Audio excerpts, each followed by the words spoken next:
Hello and welcome to another Big Orbit Cards unboxing video. I'm Chris and today we'll be opening one of the Hour of Devastation Planeswalker packs. This is the Nissa Genesis Mage pack. And yeah, so contents, ready to play 60 card deck featuring the foil premium Nissa, 2 Hour of Devastation booster packs, deck box, strategy insert and a reference guide. So Nissa, maybe we'll have a look at the actual card rather than through the packaging. Let's see if we can actually get into this for once. Let's butcher some packaging. Right, so it all comes quite nicely and neatly packaged. So Nissa actually popped out quite nicely and wasn't damaged for once, yay. So Nissa Genesis Mage, 7 mana, 5 loyalty Planeswalker.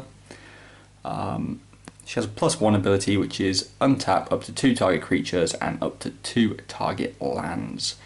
I suppose it's not bad for a +2. Little expensive, like mana cost for the loyalty anyway, to then come in at 7 after you've used the +2, but you know.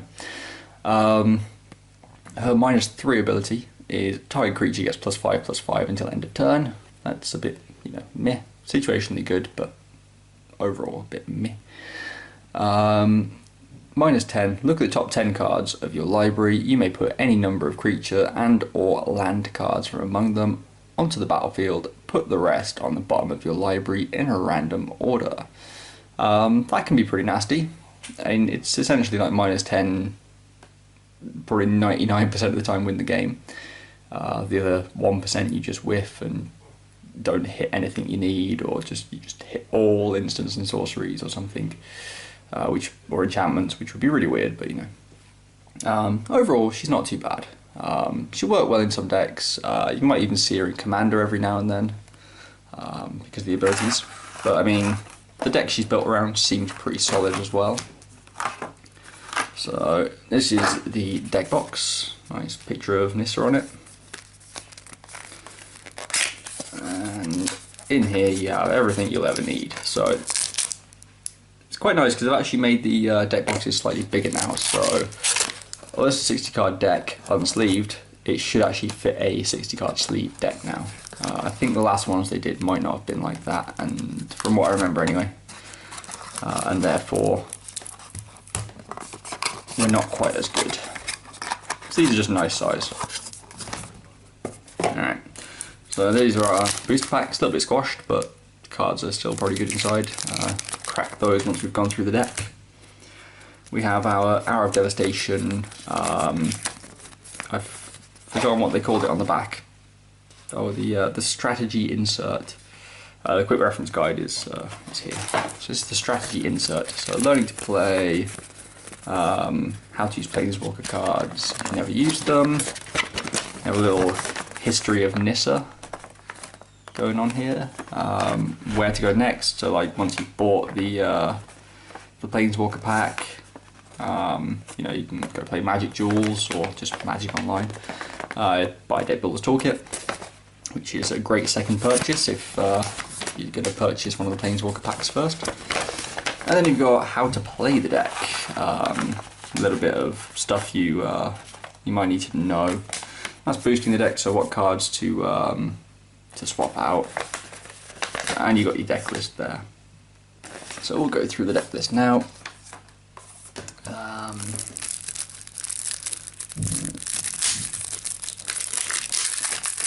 Although these are like quick open, I never find them to be quick open. So we've got our reference guide that just folds out into a thing that gives you like the anatomy of a turn, when you can play things and stuff like that. It's actually really useful if you're a new player.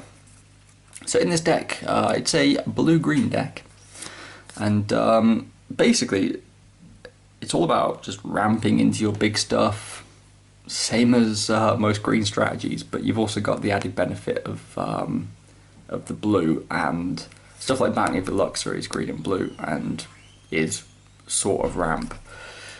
So you got Reason, which is scry 3, Reason to Believe, the aftermath effect on the card, so you cast this as a sorcery, goes to your graveyard. Once it hits your graveyard, you can cast the aftermath effect. So look at the top card of your library. You may put it onto the battlefield if it's a creature card. If you don't, put it into your hand for 5 mana. So works well in this deck. Bounty the Luxor, it's an enchantment. At the beginning of your pre-combat main phase, remove all flood counters from Bounty the Luxor. If there are no counters, if no counters are removed this way, put a flood counter on Bounty the Luxor and draw a card. Otherwise, add 3 to your mana pool in that particular combination of colours. So every other turn you're getting 3 mana, every other turn you're drawing a card. So in this strategy it'll work well, but generally it's not usually good. This is Encouragement. This is one of the cards from, like, especially from the Planeswalker pack. This isn't main set. This is specific to the packs. You'll only be able to get them through these. So it's 5 mana, sorry. For a sorcery, search your library and graveyard for a card named Forest, a card named Brambleweft Behemoth, and a card named Nissa Genesis Mage. Reveal those cards and put them into your hand, then shuffle your library. I think that's pretty good for 5 mana. The fact that you can search your library and graveyard and get all 3 of those cards, and then if you haven't already played a land, you've got a land drop to play, you've got a creature to play, and a planeswalker potentially to play. So yeah, solid. Feral Prowler, it's actually quite a good card. The stats aren't great on it. It's a 2 mana 1/3. Normally 2 mana 1/3s are pretty bad, but this draws a card when it dies, so can't complain. River Hoopoe, 2 mana 1/3 flyer. That is actually a good stat line because it's a flyer.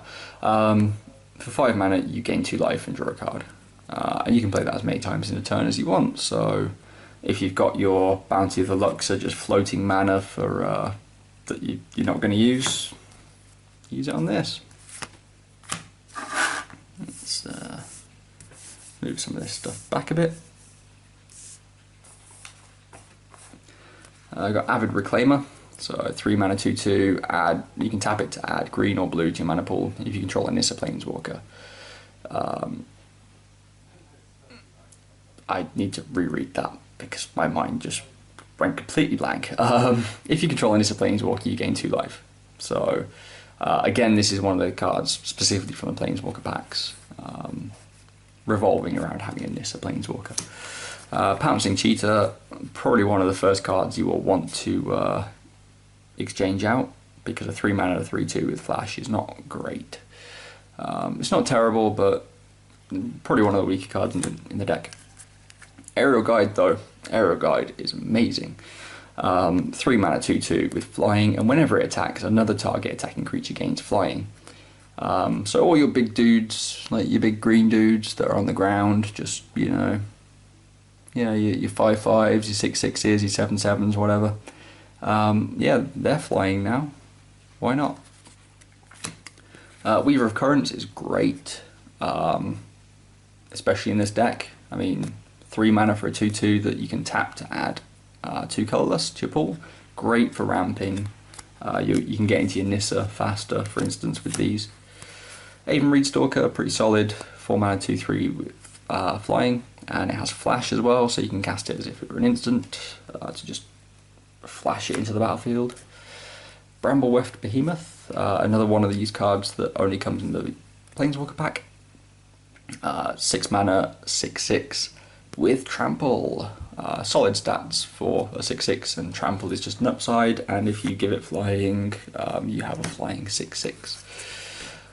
Angler Drake's pretty good. 6 mana 4/4 flyer.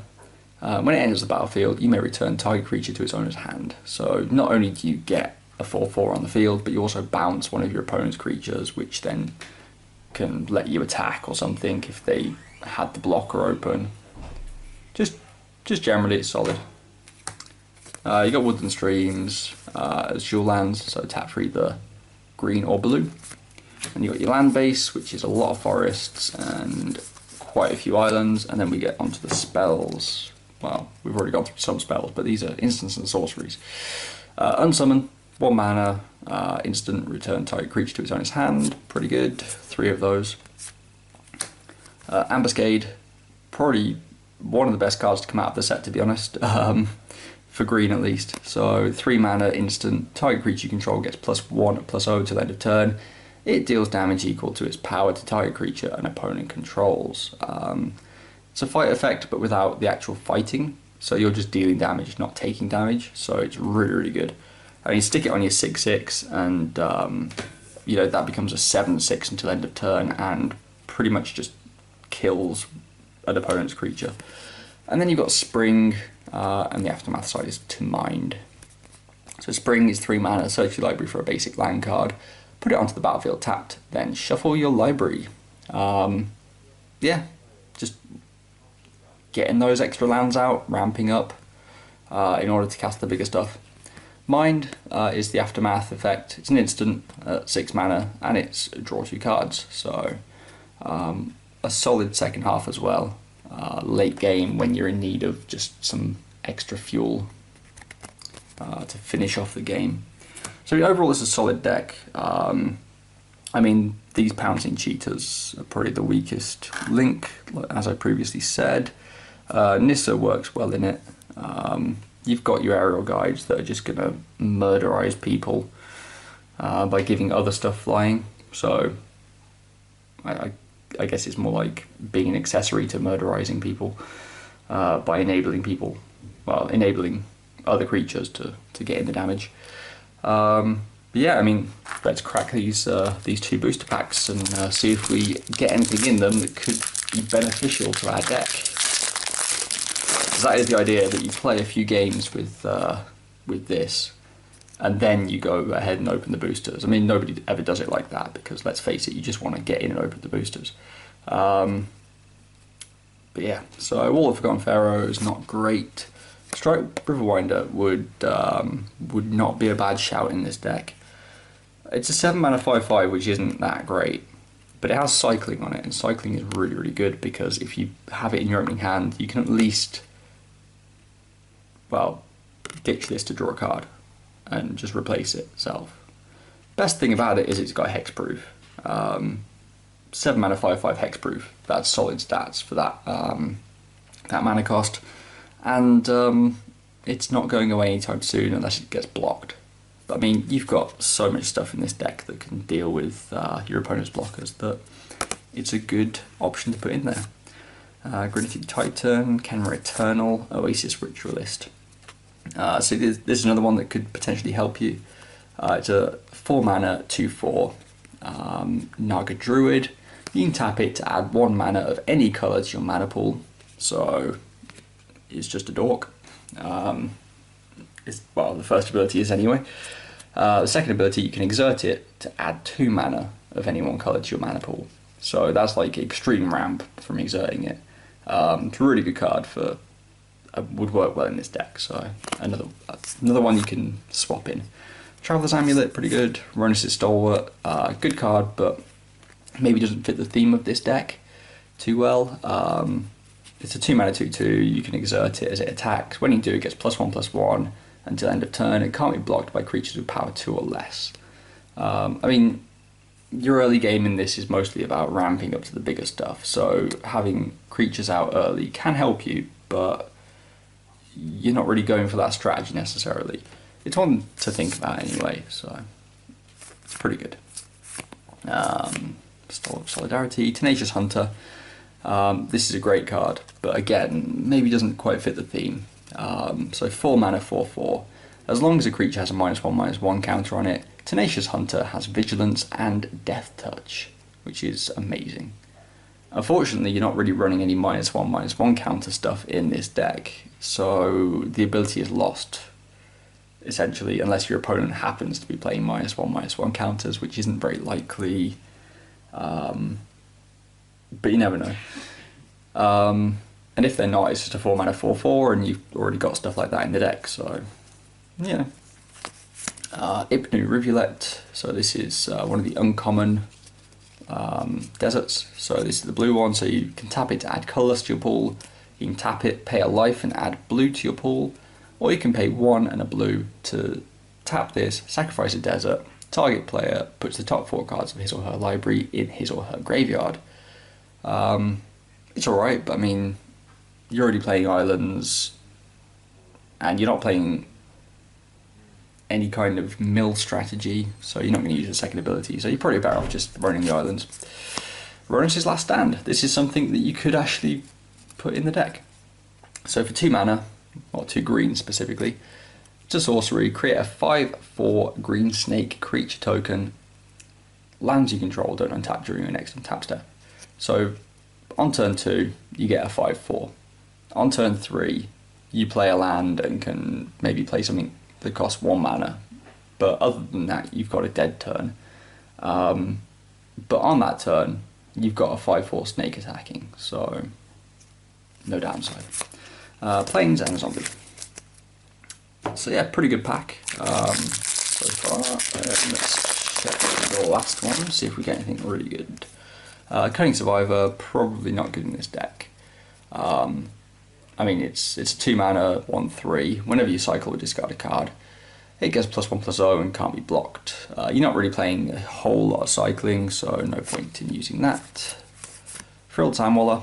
This is actually pretty solid. 1 mana, 1/1, but you can pay 2 and give it +2/+2 until end of turn.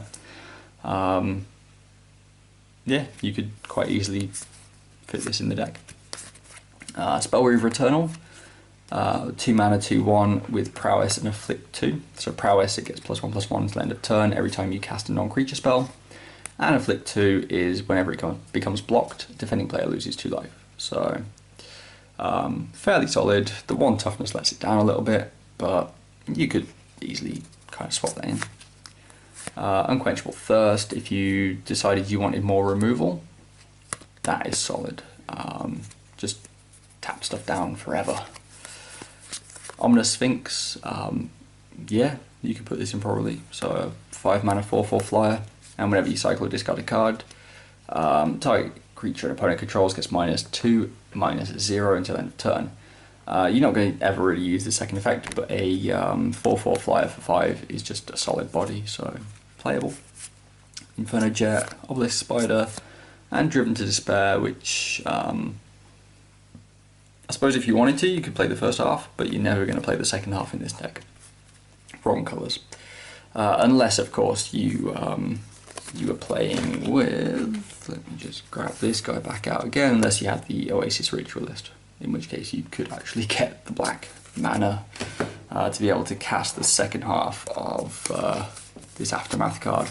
So Driven is until end of turn, creatures you control gain trample, and whenever this creature deals combat damage to a player, draw a card. To be honest, your big stuff already has trample, so probably not necessary. And the Aftermath, creatures you control gain menace, and whenever this creature deals combat damage to a player, that player discards a card. Gaining menace is nice. So 4 mana to gain trample and menace in the same turn. Can't complain. So yeah, I mean, some nice stuff that you could put into the deck to make it a little bit more consistent, play a little bit better. I'm interested to see how the 2 decks match up against each other, because there is the Bolas Planeswalker deck as well, which is shown here, and if you keep an eye out on our YouTube page, we'll also be doing a Bolas unboxing video too. But yeah, so all the cards you've seen can actually be bought and traded on our website, bigorbitcards.co.uk. I'm Chris, and thank you for watching. Feel free to like, comment and subscribe, and we'll see you in the next video. Bye!